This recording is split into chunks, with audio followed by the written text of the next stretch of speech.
Hi there, my name is Esther Herbert. I thank you so much for visiting my YouTube channel page. I wanted to do something. I've been talking about this for quite a while, and I wanted to get a video visit going with people that would really find it interesting to talk about mental health issues, things that are going on in their lives, things that I say might trigger something in your life, etc. I don't want to get ahead of myself. I want to start really by telling you a little bit about myself, where I was raised, and why I'm doing this today. So the first thing you need to know, came from a small town just outside of Toronto named Stouffville, Ontario. And as my shirt says, I love TO. So we live very, very close to Toronto, and I think it's one of the best cities in the world. I was born and raised here until 18, and then I moved off to Oklahoma. Then I went to Dallas, and then I've moved back home. So I'll get to that a little bit later on, but I wanted to tell you about what I grew up experiencing. I am the baby of 4. I come from parents that are very well educated and very spiritual and very strict. So it was a challenge as the baby of 4 to try to impress anyone, because I think the other 3 siblings did all the impressing ahead of me. I had an older brother who was absolutely a genius and was always getting awards for science and you name it. He was just amazing. The second oldest was a public speaker, went on to be a lawyer. So he was very challenging to try to follow in his footsteps. And then I had a sister, absolutely drop dead gorgeous, tiny as can be, and was the most popular girl with the guys. And she was so talented and so beautiful. So then I trucked along 6 years after her, and I was none of those 3 things. I was Ed. That's my nickname, and I love sports, and I played volleyball, baseball. I just loved anything to do with that, and I was kind of a chameleon all the way through high school. I would be anything to anybody. I just wanted people to like me, and I wanted people to enjoy being around me. So whatever they needed to talk about or be or have, I was the funny clown, or I was super serious, or you name it, I just did it. I had a very good friend in high school named Mike Richards, and of Raw Mike Richards fame, and he's been a friend of mine since kindergarten.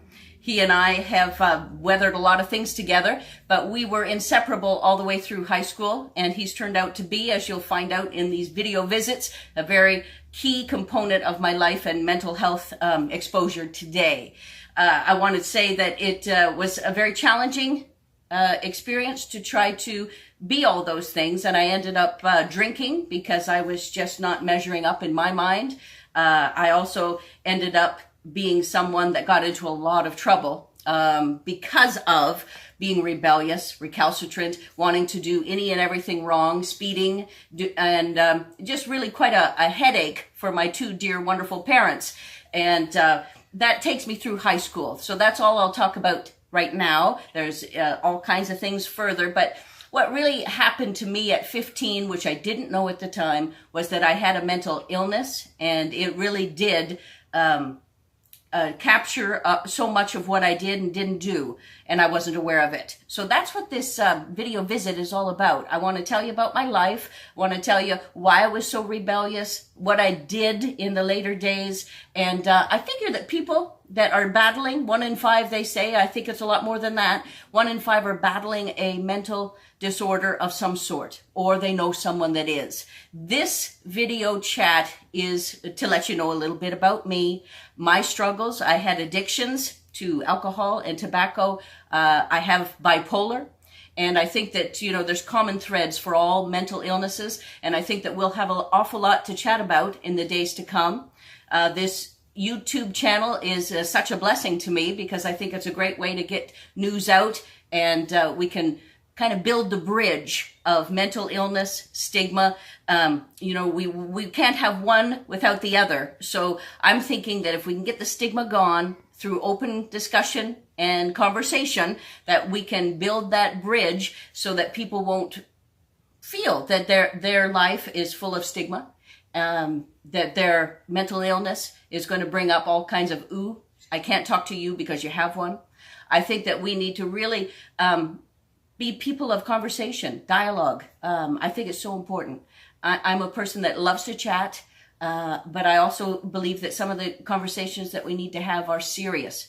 And they are something that we have more in common than we'd ever imagine. I'm a very positive person. I believe that life is good. I have gone through an awful lot in my life, as you'll get to know, but I still have a positive outlook. I believe that God has been a huge reason for that. I want you to know about that relationship very much. And I want you to know that you're not alone, because there's many, many people in this world that experience this kind of pain and alienation and depression, and there's a lot of conversation that we can have, and I hope that you will tune in.